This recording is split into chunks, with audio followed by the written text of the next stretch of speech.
Di video kali ini ada yang banyak nanya ke gue, gimana caranya kerja ke Jepang tanpa LPK.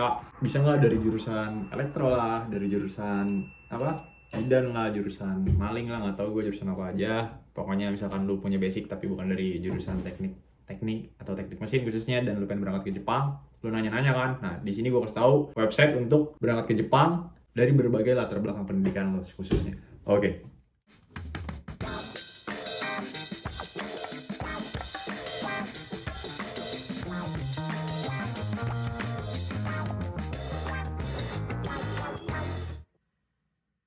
Tapi sebelumnya gue disclaimer dulu, ini website buat lu pada yang udah D3 atau S1, entah itu jurusannya apapun, dan udah bisa berbahasa Jepang atau berbahasa Inggris minimal. Soalnya lu kan mau keluar negeri, masa nggak bisa berbahasa Jepang atau berbahasa Inggris? Nah pertanyaannya, lu harus bisa bahasa Jepang belajar dari LPK kayak, lu belajar sendiri kayak, terserah lu.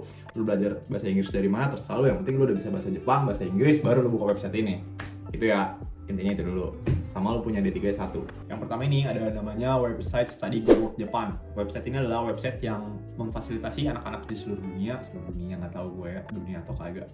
Seluruh orang di Asia buat cari kerja di Jepang. Nah, ntar lu daftar aja, lu cek sendiri websitenya kayak gimana, lu cari tahu sendiri tuh cara langkah-langkahnya gimana. Tapi setahu gua, lu tinggal daftar, ntar lu suruh berangkat ke Tokyo. Ini kasarnya, gambaran kasar, lu suruh berangkat ke Tokyo. Habis lu berangkat ke Tokyo, ya lu interview aja seperti job fair pada umumnya. Kalau ACC, ya lu berangkat. Websitenya Study Group Japan. Study Group Japan ini diadain setiap bulan, kata temen gua. Nggak tahu sih benar atau salah, ya lu cek sendiri. Pokoknya website ini mestinya sih bermanfaat ya kalau misalkan lu mau kerja sendiri, nggak lewat LPK. Gitu doang.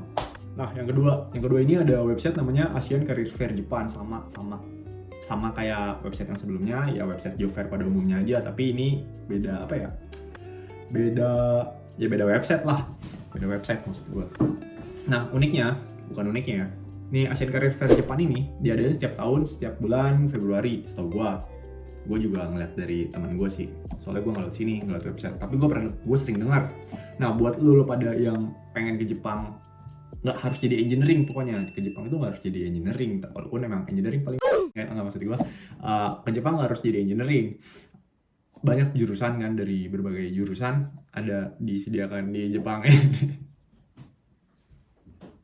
Nah, balik lagi ke Asian Career Fair Japan. Asian Career Fair Japan itu adalah sebuah website yang memfasilitasi anak-anak di seluruh Asia, bukan anak-anak sih, maksud gue para pencari kerja di seluruh Asia, entah itu fresh graduate atau udah punya pengalaman kerja, agar bisa bekerja di negara ini tentunya. Sebenarnya sih intinya kurang lebih sama kayak website yang sebelumnya tadi ya, beda websitenya aja. Tapi uniknya di website ini, kita tuh bisa mengapply pekerjaan hanya dengan menggunakan bahasa Inggris dari segala bidang kita, entah itu dari teknik, dari sosiologi, dari hukum, dari apalah, terserah lu lah, pokoknya yang dibutuhin sama perusahaan. Nah itu tuh bisa di-apply pakai bahasa Inggris. Setahu gua, tahu dari temen gua sih, nggak tahu benar salahnya, lu cek sendiri dah, ntar lu kasih tau gua kalau salah kan misalkan gitu. Nah terus Asian Career Fair tuh diadain setiap tahun ada. Kalau yang tadi kan setiap bulan ada, nah kalau ini setiap tahun ada, tapi mungkin skalanya lebih besar ya, nggak tahu gua. Dan diadain setiap bulan Februari, karena tahun ini bulan Februari udah lewat, berarti tahun depan bulan Februari Asian Career Fair nih ada nih. Nah jadi misalkan lu belum bisa bahasa Inggris atau lu belum bisa bahasa Jepang, lu masih ada waktu buat belajar dulu kan. Nggak harus ke LPK, lu bisa belajar dari YouTube juga cukup sih menurut gue ya. Ntar lu ikut TOEFL-nya aja langsung tesnya gitu. Sebenarnya dari dua website tersebut menurut gue udah rekomendasi banget sih buat bisa berangkat ke Jepang tanpa menggunakan lembaga pendidikan yang berbayar tersebut. Jadi lu dari sekarang tinggal cek-cek aja terus websitenya kan, sambil lu cek-cek, sambil lu upgrade lagi skill di diri lu kayak gimana gitu doang sih sebenarnya. Nah selain dari dua website yang tadi gue sebutin tadi, ada lagi cara ke Jepang yang gratis juga. Lu bisa datang ke kampus-kampus yang memiliki alumni itu bekerja di Jepang tentunya. Mungkin kampus tersebut masih memiliki relasi gimana sih supaya orang ini bisa berangkat ke Jepang kan. Nah lu bisa datangin departemen dari kampus tersebut tuh, ada nggak nih lowongan buat ke Jepang gitu. Contohnya dari ITB, di UGM, di UI, di UPI, kayak di kampus gue dulu kan, di UPI, di Polban, Polman, Unsud, dan lain-lain. Lu bisa cari sendiri kurang lebih ya, kalau misalkan lu mau nyarinya di Indonesia. Nah gue pengen kasih tau juga, kalau di Jepang itu tuh sebenarnya kan ada banyak yang nanya ke gue di media sosial, bang gue dari jurusan ini bisa nggak ke Jepang, gue dari jurusan ini ada nggak di Jepang, bla bla bla bla bla. Tapi rata-rata sama ya, pertanyaannya kayak gitu, selinier. Sebenarnya tuh di Jepang ini, lu misalkan S1 dari jurusan apapun, latar belakang pendidikan lu dari manapun itu, lu di Jepang misalkan bekerja di sebuah perusahaan, nggak linear tuh udah hal yang wajar setahu gue ya, bukan setahu gue, kenyataannya emang kayak gitu. Nggak linear tuh udah hal yang wajar. Jadi misalkan lo dari latar belakang pendidikan apapun itu dan lo pengen bekerja di Jepang tapi hanya ingin bekerja di Jepang ya, nggak pengen linear dari jurusan lo, itu tuh bisa selalu punya S1 dan lo bisa berbahasa Inggris minimal, bagusnya lagi bisa berbahasa Jepang tingkat tertentu yang dibutuhin sama perusahaan. Gitu. Jadi ntar waktu lo misalkan lo jadi dari jurusan kimia, lo pengen jadi waktu di Jepang pengen jual-jual barang, misalkan jadi marketing di sini misal itu tuh bisa banget. Yang terakhir kan lo pengen berangkat ke Jepang secara gratis. Nah sebenarnya itu nggak gratis, ada yang lo tukar. Apa sih yang lo tukar? Yang lo tukar tuh adalah kelebihan lo gitu.